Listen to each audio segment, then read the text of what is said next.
Imagine un instant que tu enfiles un casque de réalité virtuelle. Dès que tu le mets, le monde autour de toi disparaît. Tu es plongé dans un univers immersif, fascinant, si réaliste que tu oublies presque le monde réel. Tu ris, tu cours, tu luttes, tu cherches des trésors, et pendant un moment, tu crois que ce monde virtuel est tout ce qui existe. C'est exactement ce que la vie dans la dunya peut faire à l'être humain. Elle semble si vivante, si pressante, si réelle, qu'on se laisse emporter. Les ambitions, les plaisirs, les possessions, les rivalités, la course aux honneurs. Tout cela capte l'esprit, le cœur et l'attention, jusqu'à ce que l'on oublie que ce n'est qu'une étape, un passage temporaire. Les gens s'y perdent comme quelqu'un coincé dans un jeu vidéo sans fin, pensant que le score, le succès ou la gratification immédiate sont les véritables objectifs. Mais derrière ce monde virtuel, derrière ces succès et ces plaisirs éphémères, se cache une réalité plus grande, plus permanente que beaucoup négligent. L'au-delà n'est pas une idée abstraite, c'est la vraie réalité qui attend derrière le voile de ce monde temporaire. Cette analogie n'est pas là pour te décourager ou pour t'interdire de profiter de la vie. Elle sert à prendre du recul, à regarder la vie d'ici-bas avec lucidité. Comme le joueur qui sait qu'il peut retirer le casque à tout moment, tu peux apprendre à observer la dunya sans t'y perdre complètement. Chaque action, chaque désir, chaque réussite doit être évaluée non seulement dans le contexte immédiat, mais dans la perspective éternelle. Et pour ceux qui oublient parfois cette vérité, Allah rappelle dans la sourate Al-Hadid: Sachez que la vie d'ici-bas n'est que jouet et amusement, et que la demeure de l'au-delà est meilleure pour ceux qui craignent Allah. C'est un rappel puissant. Ce monde est fascinant, séduisant, parfois captivant, mais il n'est qu'une préparation, une scène temporaire pour tester et purifier l'âme. Les illusions qu'il propose sont séduisantes, mais elles ne peuvent pas remplacer la paix durable, la satisfaction vraie et la récompense éternelle que promet Allah. Alors, comme dans un casque de réalité virtuelle, il faut apprendre à lever les yeux du jeu, à se rappeler que derrière l'écran scintillant se trouve la véritable vie, la vraie réalité. Et cette conscience transforme chaque décision, chaque désir, chaque action. Tu n'agis plus seulement pour satisfaire l'instant, mais pour construire quelque chose qui dure au-delà du passage éphémère de la dunya. C'est cette prise de recul qui permet de vivre pleinement dans le monde présent sans s'y perdre, de goûter ces expériences tout en gardant les yeux fixés sur ce qui est éternel. La dunya n'est pas l'ennemi, mais elle devient trompeuse si on lui donne toute l'attention que seul l'au-delà mérite vraiment. L'esprit humain est un filtre puissant. Tout ce que nous voyons, ressentons et expérimentons passe par lui. Il ne se contente pas de recevoir la réalité. Il la reconstruit, la colore, la déforme parfois selon nos pensées, nos émotions, nos désirs et nos peurs. Deux personnes peuvent vivre le même événement et pourtant le percevoir de façon totalement différente, car leur esprit agit comme un prisme unique et intime. Dans ce prisme, la dunya peut devenir extrêmement séduisante. Si l'esprit est absorbé par les distractions, les ambitions, les plaisirs superficiels, chaque élément de ce monde prend une importance démesurée. Les gains et les pertes, le succès et l'échec, le statut et l'opinion des autres. Tout cela devient central, presque existentiel. La personne perd alors de vue l'essentiel, oubliant que tout est temporaire et que ce monde est une épreuve. Mais il existe une autre façon de percevoir, celle qui naît d'un esprit conscient d'Allah. Lorsque le cœur et l'esprit sont tournés vers lui, les événements, les tentations et même les épreuves prennent une signification différente. Les distractions perdent leur emprise, et la vie d'ici-bas n'est plus un simple jeu de désir et de plaisir, mais un terrain d'apprentissage et de purification. Chaque succès, chaque échec, chaque frustration devient une opportunité de renforcer la foi, d'affiner le caractère et de rapprocher le croyant de son Créateur. Cette idée est résumée avec profondeur dans la sourate Al-Mulk. Il sait ce qui est dans les cœurs. Ce verset souligne un principe fondamental. La transformation commence à l'intérieur. Avant de chercher à changer le monde extérieur, avant de vouloir contrôler nos circonstances ou nos désirs, il faut comprendre que c'est l'esprit qui façonne la perception de la réalité. En purifiant notre regard, en orientant notre attention vers Allah, en cultivant la conscience de sa présence, la vie elle-même devient plus claire, plus juste, plus significative. Changer sa perception ne signifie pas ignorer les difficultés ou les tentations. Cela signifie les replacer dans le contexte de l'éternité et du but ultime. Un esprit éclairé par la conscience divine sait que la frustration d'un désir temporaire n'est pas une perte, mais une étape vers une récompense infinie. Une tentation évitée n'est pas une privation, mais une victoire intérieure. Ainsi, la relation avec la vie et avec Allah n'est pas dictée par les circonstances, mais par l'état de l'esprit. Une perception transformée guide les choix, inspire la patience et confère un équilibre qui résiste aux illusions de la dunya. L'esprit devient alors un instrument de lumière. Il révèle la vraie réalité derrière le voile de ce monde trompeur et permet de marcher avec conscience et détermination vers ce qui est éternel. En fin de compte, ce que nous percevons dépend de ce que nous cultivons à l'intérieur. L'esprit conscient d'Allah ne voit pas seulement ce qui est apparent, il voit la vérité derrière le passage temporaire de la vie. Et dans cette vision, il trouve la paix, la force et l'orientation qui mènent à l'épanouissement spirituel. La dunya a cette capacité fascinante. Elle attire, elle captive, elle retient. Les couleurs, les sons, les plaisirs et les ambitions créent un monde si immersif que l'on peut presque oublier qu'il n'est pas éternel. Comme une toile qui se tisse doucement autour du cœur, les distractions du monde peuvent devenir un piège subtil. Elles ne crient pas danger, elles séduisent avec douceur, avec promesse de satisfaction immédiate. Et parfois, sans que l'on s'en rende compte, elles finissent par occuper chaque pensée, chaque désir, chaque décision. Ce n'est pas que la richesse, le statut ou les plaisirs soient intrinsèquement mauvais. Ils sont une partie naturelle de la vie. Mais lorsqu'ils deviennent le centre de tout, quand la course à l'avoir ou à l'apparence remplace la quête de sens et la connexion avec Allah, alors le danger s'installe. Ce que l'on croyait maîtriser commence à nous posséder. La personne devient prisonnière de ses désirs, aveugle à l'essentiel et progressivement détachée de la présence divine. Shaitan, lui, connaît parfaitement cette vulnérabilité. Il n'a pas besoin de forcer. Il murmure, il attire, il embellit les illusions, il rend séduisant ce qui éloigne de la vérité. Ce qui semblait anodin au départ, un désir de reconnaissance, une pensée obsessionnelle, une distraction quotidienne, peut se transformer en une barrière invisible entre le croyant et Allah.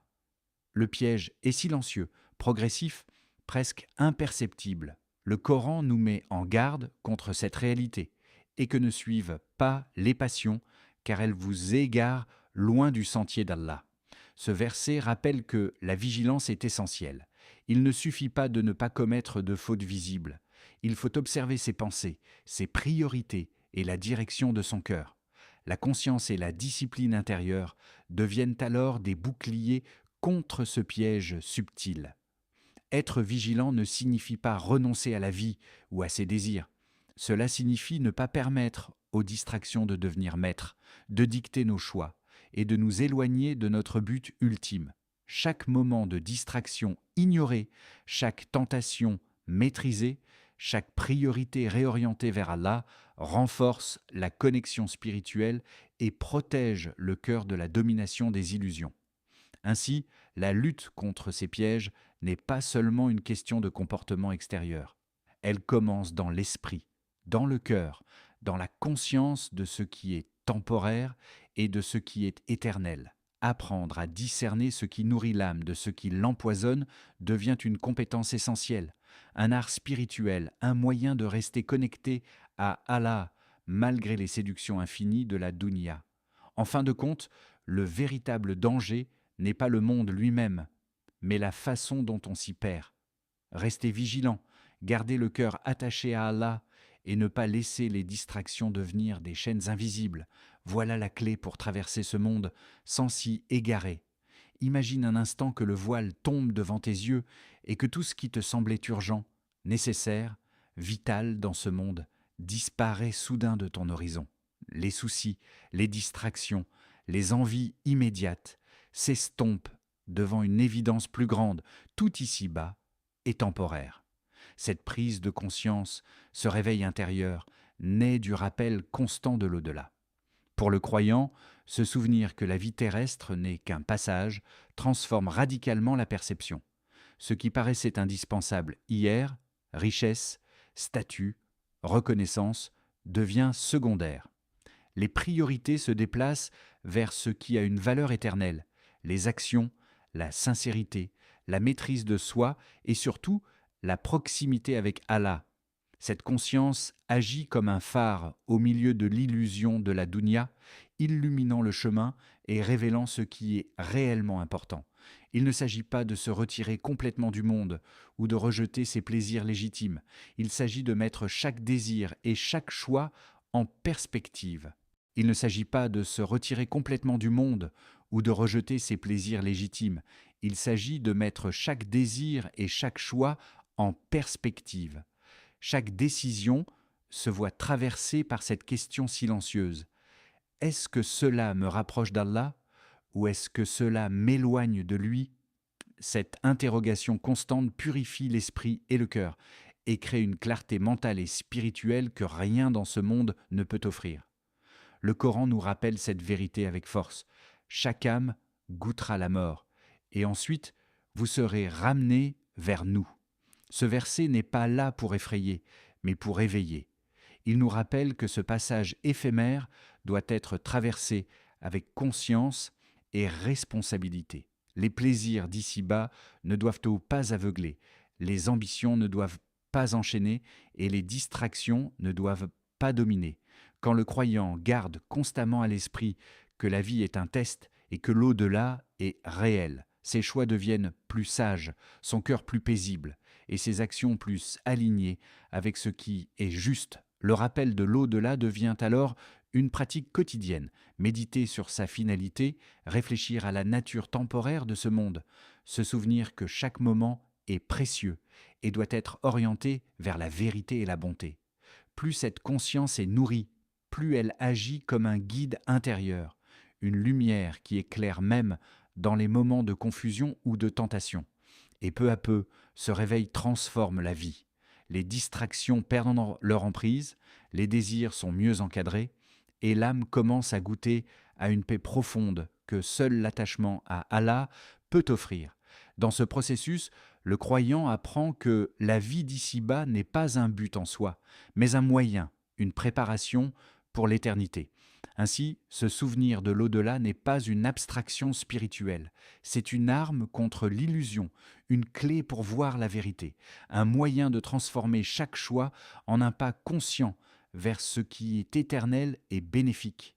Chaque rappel est un souffle qui ramène le cœur à sa vraie destination, un réveil constant qui empêche l'esprit de se perdre dans les mirages de la dunya.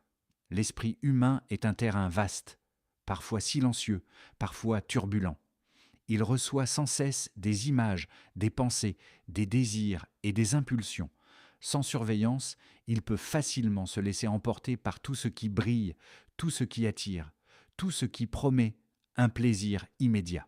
La dunya est remplie de ces distractions, et sans contrôle, l'esprit devient comme un navire sans gouvernail, ballotté par des vagues invisibles, incapable de trouver la direction véritable. C'est pourquoi reprendre le contrôle de son esprit est une nécessité absolue pour le croyant. Ce n'est pas simplement un choix, c'est un acte de survie spirituelle. Laisser les pensées errer librement, suivre aveuglément chaque désir ou chaque distraction, c'est perdre peu à peu la clarté intérieure et s'éloigner de la vérité. Mais lorsque l'on décide consciemment de discipliner l'esprit, un changement profond se produit. L'attention se recentre, la conscience s'affine et la vie devient moins une réaction automatique aux stimuli extérieurs qu'une marche intentionnelle vers Allah. Cette maîtrise ne tombe pas du ciel, Elle se cultive. Elle commence par de petites actions conscientes, la prière régulière qui recentre le cœur, le dhikr qui rappelle constamment la présence d'Allah et la réflexion silencieuse sur ses pensées et ses choix. Chaque moment consacré à revenir à cette conscience renforce la capacité de l'esprit à discerner ce qui est temporaire de ce qui est éternel, ce qui est superficiel de ce qui nourrit réellement l'âme. Comme le rappelle le Coran, et ceux qui se rappellent Allah, debout, assis et couchés sur leur côté et méditent sur la création des cieux et de la terre, ce verset montre que le contrôle de l'esprit n'est pas limité à un lieu ou un moment. Il doit devenir un état constant, un dialogue intérieur avec le Créateur. Lorsque l'esprit est discipliné, il agit comme un guide fiable. Il filtre les distractions, tempère les désirs excessifs et oriente chaque action vers ce qui est bénéfique pour l'âme. Cette maîtrise intérieure a des effets tangibles. Elle apporte un équilibre dans la vie. Elle réduit les excès et les regrets. Elle permet de rester concentré sur l'essentiel même, au milieu des tentations. La personne cesse de courir après des illusions et commence à marcher avec clarté et sérénité, consciente que chaque pensée, chaque choix, chaque désir peut être mis au service de sa proximité avec Allah. Ainsi, reprendre le contrôle de son esprit n'est pas seulement un acte de discipline, c'est la clé pour vivre une vie spirituellement consciente et équilibrée. C'est transformer chaque instant en une opportunité de croissance, chaque pensée en un pas vers l'élévation, et chaque désir en une force alignée avec la volonté divine. En fin de compte, celui qui maîtrise son esprit ne se contente pas de survivre dans ce monde, il commence à vivre pleinement, avec conscience, dignité et proximité avec Allah. Tout ce que nous voyons, touchons et désirons dans ce monde finira par disparaître. Les plaisirs, les richesses, les honneurs, les relations, les joies et les peines. Tout est éphémère, comme le sable emporté par le vent. Même les plus grands succès et les plus belles possessions ne durent qu'un instant dans le grand cycle de la vie. Et pourtant, la plupart des gens vivent comme si cette réalité temporaire était la seule qui compte, oubliant qu'il existe une vérité plus grande, plus profonde et infinie. Cette vérité, c'est la rencontre avec Allah. C'est la seule réalité qui ne change pas, qui ne s'éteint pas, qui ne connaît ni limite ni disparition.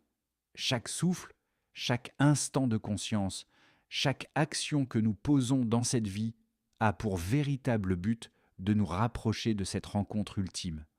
Comprendre cela transforme radicalement la manière de percevoir la dunya. Ce monde cesse d'être un objectif en soi. Il devient un terrain de préparation, un lieu où chaque choix, chaque effort et chaque renoncement prennent un sens éternel. Lorsque le croyant garde cette réalité à l'esprit, il voit sa vie sous un angle totalement différent. Les épreuves deviennent des opportunités de purification. Les désirs sont mis en perspective, contrôlés et orientés vers ce qui est bénéfique pour l'âme. Les plaisirs temporaires ne sont plus une fin, mais des moyens de tester la patience, la gratitude et la maîtrise de soi. La conscience de l'au-delà agit comme une lumière qui traverse les illusions de ce monde, donnant clarté et profondeur à chaque décision. Le Coran nous rappelle cette vérité avec force. Chaque âme goûtera la mort, puis c'est vers nous que vous serez ramenés. Ce verset n'est pas simplement un avertissement, c'est un rappel que la vie présente est une transition et que la seule permanence réside dans la rencontre avec le Créateur. Chaque souffle de la vie terrestre est une occasion de se rapprocher de lui et chaque action peut être un pas vers l'éternité. Cette perspective transforme profondément la façon de vivre. Le croyant ne se laisse plus emporter aveuglément par les plaisirs ou les distractions. Il choisit ses actions avec intention, réfléchit aux conséquences spirituelles et prépare son cœur pour ce moment où il se tiendra devant Allah. La dunya cesse d'être un piège ou une fin illusoire. Elle devient un moyen conscient, un chemin vers la réalité ultime. Ainsi, reconnaître la rencontre avec Allah comme la véritable réalité change tout. La perception de soi, des autres, des épreuves, des désirs et même du bonheur, tout prend une profondeur nouvelle. Et la vie entière devient un voyage guidé par la conscience divine, Le monde temporaire, avec ses plaisirs et ses défis, trouve enfin sa place comme un outil au service de l'éternité, et l'âme s'élève vers ce qui ne disparaîtra jamais. Il arrive un moment où tout devient clair. La dunya, avec ses attraits et ses illusions, peut facilement nous détourner de l'essentiel. Mais le croyant conscient ne se laisse pas aveugler. Il voit au-delà des apparences, reconnaît la fragilité et la temporalité de ce monde, et oriente sa vie vers ce qui est véritablement durable, la proximité d'Allah et la préparation de la rencontre ultime avec lui. Cette prise de conscience transforme le regard sur la vie, sur les choix et sur les désirs.